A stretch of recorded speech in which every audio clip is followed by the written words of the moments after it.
sepekan kembali ke hadapan Anda. Pemirsa, Komisi 4 DPRD Kota Banjarmasin bersama Dinas Kesehatan melakukan peninjauan ke lahan rencana pembangunan puskesmas yang berlokasi di Kelurahan Sungai Andai, Kecamatan Banjarmasin Utara. Sementara itu, Puskesmas Sungai Andai dengan anggaran 7,8 miliar tersebut akan menjadi puskesmas percontohan. Pasalnya puskesmas yang dibangun di lahan cukup luas yang dihibahkan pengembang PT Herlina Perkasa itu dengan fisik bangunannya sesuai dengan standar. Berikut informasinya untuk Anda. DPRD Kota Banjarmasin melalui Komisi 4 bersama mitra kerjanya Dinas Kesehatan melakukan peninjauan ke lahan rencana pembangunan puskesmas yang berlokasi di Kelurahan Sungai Andai, Kecamatan Banjarmasin Utara. Sebelum melakukan peninjauan ke lahan perencanaan pembangunan puskesmas Sungai Andai tersebut, pihaknya terlebih dahulu meninjau puskesmas Sungai Mesa dan puskesmas Sungai Cinga. Ketua Komisi 4 DPRD Kota Banjarmasin Nur Latifah mengatakan, pembangunan puskesmas Sungai Andai sangat didambakan warga yang ingin memiliki fasilitas kesehatan lengkap dan dekat, serta dalam memberikan pelayanan optimal dalam bidang kesehatan masyarakat. Untuk mewujudkan impian warga Sungai Andai tersebut, pemerintah kota melalui Dinas Kesehatan akan mengerjakan pembangunan puskesmas induk Sungai Andai dengan anggaran APBD 2021 sebesar 7,8 miliar. Di 2021 ini pembangunan sudah mulai dilaksanakan. Yang rencananya pertama mungkin pembangunan fisiknya hanya 2 tingkat dulu, nanti ke depan akan disesuaikan lagi menjadi 3 tingkat, dan insya Allah juga tadi menurut informasi dari Dinas Kesehatan bahwa puskesmas ini adalah menjadi contoh atau pilot project yang ada di Kalimantan Selatan, khususnya di Kota Banjarmasin akan menjadi puskesmas yang terbesar dan terbaik. Nah, dalam hal ini kita Komisi 4 tentunya khususnya ya ini sangat mendukung sekali apabila ada kedepannya untuk perbaikan-perbaikan dalam hal pembangunan fisik, kemudian juga peningkatan pelayanan kesehatan. Kita sangat mendukung sekali, apalagi yang ada di kawasan Sungai Andai ini. Untuk diketahui, puskesmas Sungai Andai nantinya menjadi contoh atau pilot project karena akan menjadi terbesar dan terbaik di Kota Banjarmasin. Risna, Banjar TV.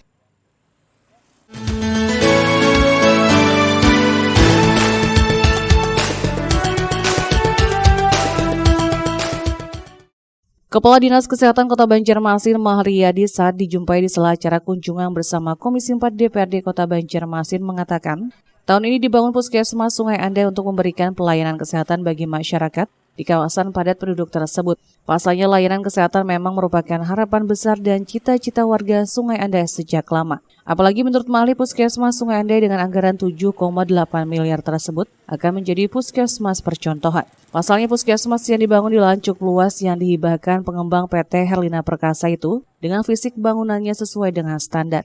Didukung dengan Komisi 4, anggarannya sudah ada. Insya Allah tahun ini akan kita bangun Puskesmas Sungai Andai untuk memenuhi pelayanan kesehatan bagi warga masyarakat di Sungai Andai ini, karena ini sudah harapan dan cita-cita masyarakat sudah lama. Tentu bangunan fisik sesuai dengan standar, pemenuhan sumber daya manusianya, sarana prasarananya kita penuhi, sampai nanti akhirnya ya karena ini parkirnya sangat luas, ya ini akan kita jadikan sebagai puskesmas yang memang terbaik lah harapan kita di Kalimantan Selatan.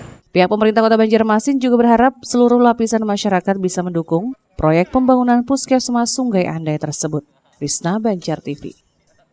Selanjutnya pemirsa, pemerintah Kota Banjarmasin menerima 1 unit bantuan bus sekolah dari Kementerian Perhubungan.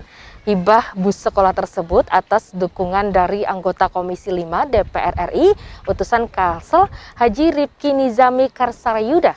Sementara itu, Wali Kota Banjarmasin menyatakan terima kasih atas bantuan yang diberikan Kementerian Perhubungan melalui anggota DPR RI yang turut memberi perhatian kepada pemerintah Kota Banjarmasin.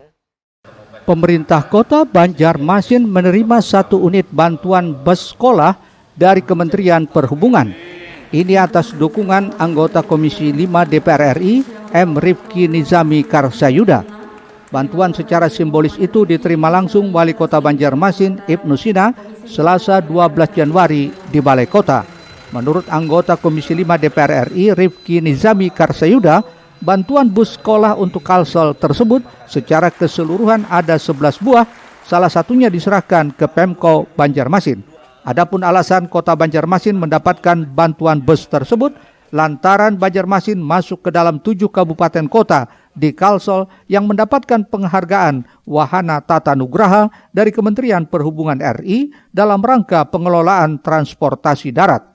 Banjarmasin adalah satu dari 7 kabupaten kota di Kalimantan Selatan yang mendapatkan penghargaan Wahana Tata Nugraha.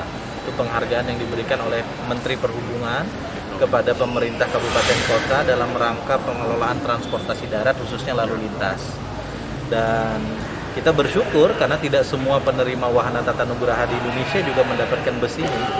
Dan kita bersyukur karena Kalsel ke-7-7-nya diberi oleh Pak Menteri sebagaimana usulan kami kepada beliau. Sementara itu, Wali Kota Banjarmasin menyatakan terima kasih atas bantuan yang diberikan Kementerian Perhubungan melalui anggota DPR RI yang turut memberi perhatian kepada pemerintah Kota Banjarmasin. Apalagi bus ini tujuannya untuk transportasi sekolah, setidaknya hal ini menambah bus sekolah yang sebelumnya, yakni angkot ceria. Harapannya bus ini juga dapat bermanfaat bagi peserta didik saat akan belajar secara tatap muka. Terima kasih kepada Pak Rifki Nizami Kasayuda, anggota DPR RI Komisi 5 dari Kalimantan Selatan, dan pemerintah kota merasa dihargai dan apresiasi sebesar-besarnya. Apalagi ini kan kebutuhannya untuk transportasi darat, terutama bus sekolah. Bohail, Banjar TV.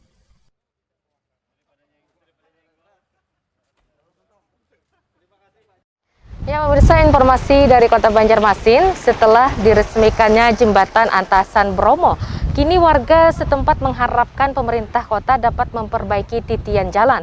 Mengingat selain menjadi akses jalan keseharian, juga banyak masyarakat dan pesepeda yang menggunakan titian tersebut.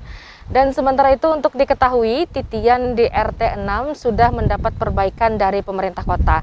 Terbukti kayu ulinnya masih terlihat baru. Namun jika berjalan 500 meter ke arah RT 7, titian kian mengkhawatirkan. Banyak ulin yang berlubang yang coba ditambal sulam warga setempat. Usai peresmian jembatan Antasan Bromo oleh Wali Kota Banjarmasin, membuat warga setempat dengan mudah dapat menyeberang karena hadirnya jembatan di Kelurahan Mantuil, Banjarmasin Selatan. Bahkan kini jembatan tersebut menjadi objek wisata baru bagi warga Banjarmasin dan sekitarnya. Namun lantaran masih dalam pandemi, jembatan itu ditutup dan turut dijaga aparat berwenang. Sebelum jembatan ditutup, banyak warga dan goeser yang berjalan di wilayah Pulau Bromo atau tepatnya Jalan Ujung Benteng. Diketahui titian di RT 6 sudah mendapat perbaikan dari Pemko. Terbukti kayu ulinnya masih terlihat baru. Namun jika berjalan 500 meter ke arah RT 7, titian kian mengkhawatirkan banyak ulin yang berlobang yang coba ditambal sulam oleh warga setempat. Warga pun berharap ada perhatian Pemko secepatnya. Selain untuk akses kesehariannya, juga di kawasan ini terdapat SDN Mantuil 4 sehingga sangat berbahaya bagi anak-anak yang melewati titian itu. Harapan masyarakat ulang satu Pak, rencana awakah diperbaiki jalan memang RT 7 ke sini nah. Karena kan ini kan melihat serangan nah. Keadaannya hancur lah jalanannya. Mudah-mudahan artinya supaya lebih nyaman lagi, tolong ini diperhatikan juga di masyarakat. Jangan itu aja ya lah. Jangan itu aja. Supaya balan. Mentok ingin nyampetan penyeberangannya jangan supaya nyaman masyarakat kita sini nah lalu menjalaninya. Ini kan kalau dilihat keadaan ini ketipian aja kalau jalanannya bilang taja jurungkup berbahasanya. Selain titian, warga juga berharap ada bantuan bedah rumah karena terdapat beberapa rumah warga yang sudah tidak layak huni. Eko Anggoro, Banjar TV. Pemirsa, mari kita ikuti berita dari Hulu Sungai Selatan. Ya, setelah sempat mengalami keterpurukan akibat terdampak COVID-19, kini para pandai besi di Desa Sungai Pinang, Daha Selatan sudah mulai aktif menjalankan usahanya. Untuk pemasaran pandai besi tersebut ternyata sudah merambah hingga keluar Pulau Kalimantan. Warga Sungai Pinang, Daha Selatan, Hulu Sungai Selatan dikenal sebagai pengusaha pandai besi. Hampir semua warganya bekerja untuk menghasilkan berbagai macam besi tajam. Sebut saja seperti parang, pisau, mandau, dan lainnya. Untuk pemasarannya ternyata sudah merambah hingga keluar Pulau Kalimantan. Selama lebih kurang 2 bulan, para pengusaha besi di desa ini sempat mengalami keterpurukan. Barang-barang yang dihasilkan ternyata tidak bisa dijual langsung ke luar daerah akibat adanya pembatasan sosial berskala besar atau PSBB yang diberlakukan pemerintah. Itulah antara lain pelaku usaha pandai besi di Sungai Pinang terpaksa tidak mengerjakan lagi usahanya. Apalagi untuk mengerjakannya perlu modal sekitar Rp300.000 per hari. Sedangkan produk olahan besinya sangat susah untuk dipasarkan akibat suasana pandemi COVID-19. Itu pula yang menyebabkan banyak dari mereka memilih menutup usahanya dan sebagian hanya berharap bantuan sosial dari pemerintah untuk keperluan sehari-hari. Modal mereka kan misalnya 1 minggu pembuat, minggu selanjutnya dijualkan, dipasarkan. Nah, kalau tidak ada pemasaran tadi, maka modal tadi kalau dihabiskan untuk makan tidak ada, makan tidak ada. Jadi yang melaksanakan di pandai besi ini biasanya ada 2 orang. Yang pemilik modal itu disebut yang menghadapi api. Yang kedua penggudam. Penggudam ini mengambil jasa menggudam. Kisarannya setiap 20 bilah atau 1 kudi bisa antara 75.000 sampai 100.000. Itu dari pagi jam 7 atau jam 6 sampai jam 1 atau jam 2 sudah selesai itu 20 bilah tadi atau 1 kudi.